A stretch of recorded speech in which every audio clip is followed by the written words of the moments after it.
James Patrick Holding has recently written an electronic book entitled Christmas is Pagan and Other Myths. And you can find this book on the Amazon Kindle. I highly recommend this book. It was very well written. And if you people don't read this, you're basically cheating yourself. That's all I got to say on that part. This was a well-written book. And I can personally say that after reading it myself, okay, that I felt pretty dumb and stupid afterwards. I really did. So that's how impressed I am. Now, the only thing I will say beyond that is this. I personally feel there were some details he didn't put in his book that I felt should have been in that book, and I'm going to go ahead and give you that supplementary material here, but it is no substitute for what he has written. You need to read this. You say, well, we don't have the verbal skills. Yes, you do. Especially if you learn videos from me, you definitely have the verbal and the analytical reasoning skills to figure out what he's saying in this book. There's no reason why you should not read this. If you're one of my students, you should read this. Pure and simple. So, what do I feel he left out? Well, he left out the fact of the calendar itself.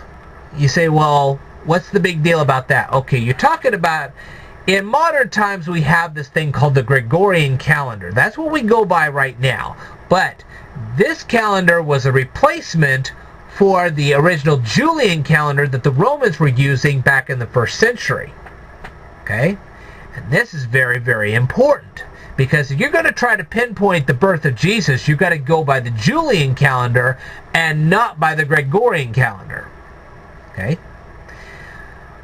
Now, the thing is that you have to keep in mind that you're talking about Nazareth. Okay? You're talking about Galilee. You're talking about peasant people. Okay? These peasant people neither owned watches, clocks, or calendars of any kind. And even if they had owned a calendar, which remember, half of these people were illiterate. You say, well, how do you know that? Well, I personally read and did a commentary on a book called Prophet and Teacher by William Herzog. And according to that book, these people were peasant people. They were dirt poor. Okay? So they wouldn't have owned a watch, a clock, or even a calendar. And even if they had owned a calendar, these people in Nazareth would not have owned a Roman calendar, even though that's how the censuses were run.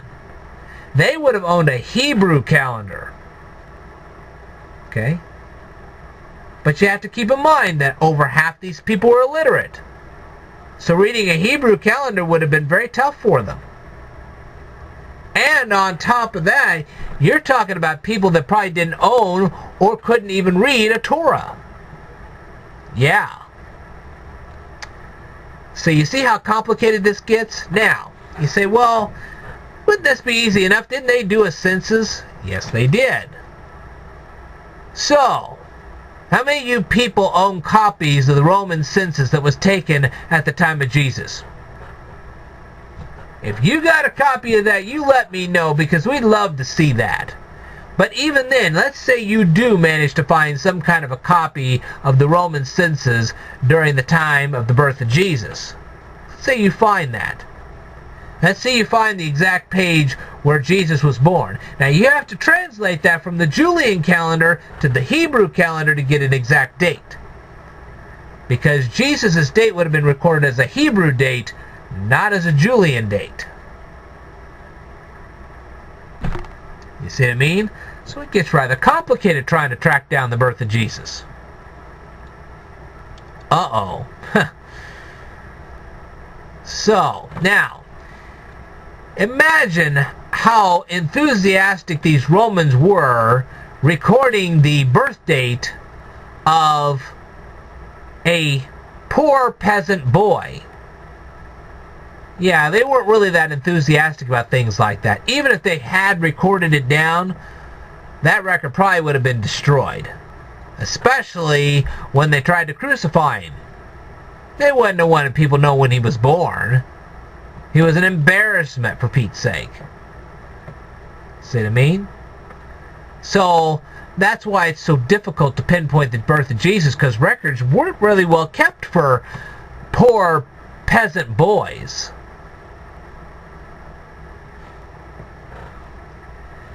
You see what I mean? And if you think the Sanhedrin would have kept good records on that, guess again. He was a poor peasant boy that was accused of being a blasphemer. Do you really think they're going to keep good records on something like that? Not really. They would have probably expunged the records just to further humiliate him. So you see how tough it is to find his birthday? Now you say, well, wouldn't they have even at least known about clocks and watches? It is true that after they got exiled from the Babylonians, they would have had some kind of a concept of watches and clocks, because the Babylonians helped in the development of the 60-minute clock and the 60-second clock, so on and so forth. But once again, I have to remind you, these Jewish peasants were poor. And many of them were illiterate. So keeping time would have been very difficult. Even if they'd had a clock or a watch, they couldn't have used it effectively. So you see what I mean? Now, here's the second concept. For those of you talking about these Christmas trees, okay, these are fir trees. Keep that in mind. These are fir trees. Right. Let's draw in our heads a picture of poor peasant Galilean houses. Okay? The upper level is where the family would sleep. The lower level was where they kept the animals, especially during the winter time. Okay? So, and remember, these Jewish families were huge. The young ladies would produce kid after kid after kid in an attempt to get male heirs so that they wouldn't be kicked out on the street when they got old and gray. Remember, these young ladies, as soon as their husbands died, if they didn't have any male children, they could be kicked out on the street and be left destitute for the rest of their lives. Not really a pleasant thought. So the whole house would have been full of kids. Get the picture? Now think about that. Yeah, right. These poor peasant people are somehow going to manage to cut down some kind of a fir tree, drag it into a house which hardly has any room for cooking utensils or beds, either one, and place it up and decorate the thing. Yeah, either handmade decorations or buying decorations. What a joke. They wouldn't have bought any decorations. They didn't have enough money to buy food. Do you think they're going to buy decorations for a fir tree? Get real. You say, well, Christians weren't just confined to the area of Galilee. That's true. Absolutely true. But you're talking about Rome, Italy here.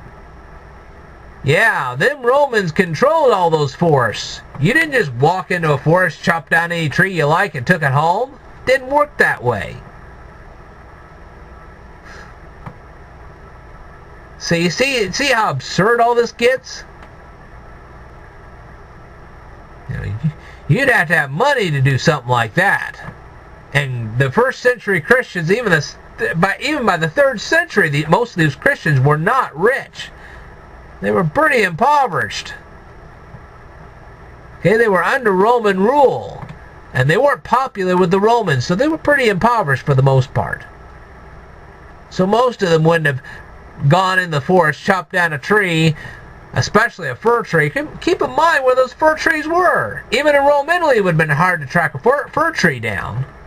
Not impossible, obviously, but it wouldn't have been easy. And then to drag it back into your house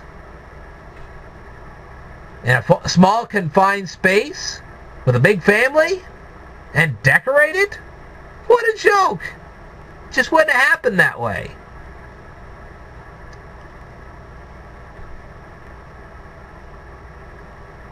You see? So, it's not so much that it's a crime to decorate the trees. It's just the trees wouldn't have been there. They wouldn't have owned them. Most Christians back at that time simply wouldn't have even owned those kind of trees. They couldn't have afforded it. They couldn't have decorated it. Decorating it, oh yeah, there's a concept. These poor families are supposed to make decorations, which they didn't have a whole lot of time to do anyway, because remember, they didn't have dishwashers, they didn't have refrigerators, they didn't have modern day ovens, they didn't have microwaves, any of that stuff. They didn't even have a washer or dryer, for Pete's sake. So how were they going to afford time to make decorations for a great big fir tree that they couldn't fit in their house anyway? But more importantly, well, let's go buy them. With what money? Like I said, these were poor peasant people. Where were they going to come with the money to decorate a tree? So it's not really a crime to own a Christmas tree. It's just a matter of they couldn't have afforded to do that anyway. Really. And the thing is, they'd actually have to take the time to put the tree up, and then they had to find some kind of time to take the tree down and to maintenance the tree. Really? These were poor peasant farmers. They barely had time to feed their livestock and plant the seeds in the soil. They wouldn't have brought in a tree like that. Silly and stupid. You see what I mean? And then we go on with these stories about how these pagan gods were actually St. Nicholas and the whole 9 yards. Let me tell you something.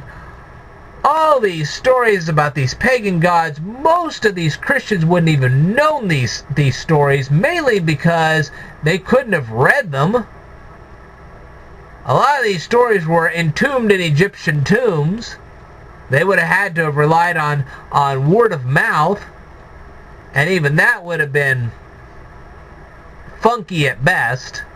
And remember, the Galileans, even though they were becoming Christian, were still dominated by the Pharisees, the Sadducees, and the Essenes, all the way until the destruction of the temple in 70 AD. And even after that. So you see,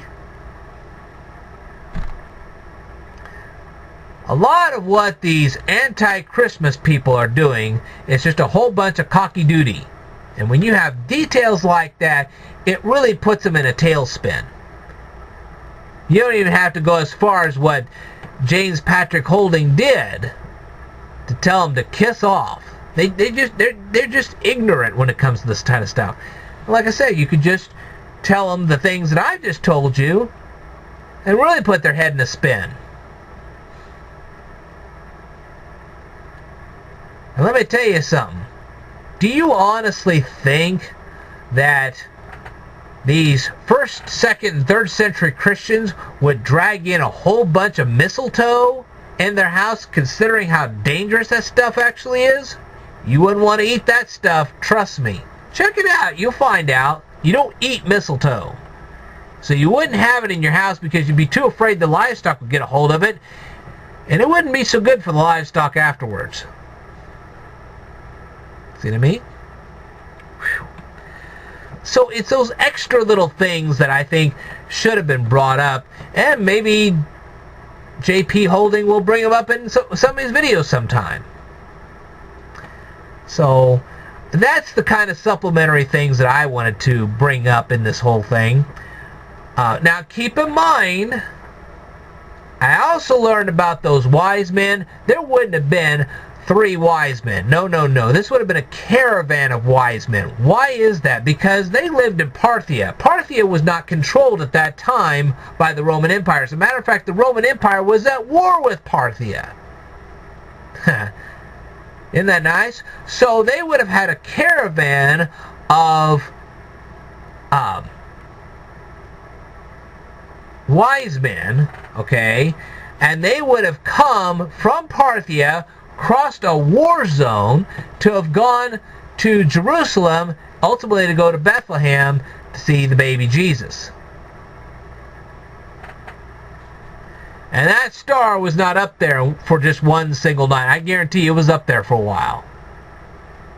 It would have taken them some time to have gone from Parthia across a battlefield between Romans and Parthians and to go to Jerusalem to actually then go to Bethlehem. Yeah, those anti-Christmas people, they don't tend to mention that, do they? See, it's those little details that people just forget to mention that puts them in a tailspin. Yeah, after hearing all that, you can tell some of these anti-Christmas people, shove off. Anyway, I do encourage you to read the book because I tell you what, like I said, I felt pretty dumb and stupid afterwards. I really did. I should have known all this stuff, and I didn't, and I felt really dumb afterwards. So, good book. Very good book. Kudos to JP Holding. If you want to cover any of the stuff that I just covered and further expound on any of this, you're more than welcome. I would also recommend that everybody watch a video that I had. It was entitled Here in 60 Seconds. This will cover how the clock was invented.